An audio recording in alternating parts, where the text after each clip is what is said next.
După ce am scos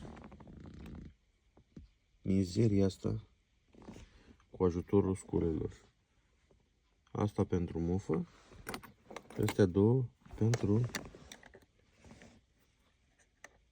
o dată aici, o dată aici pentru a îndepărta ghearele și după aceea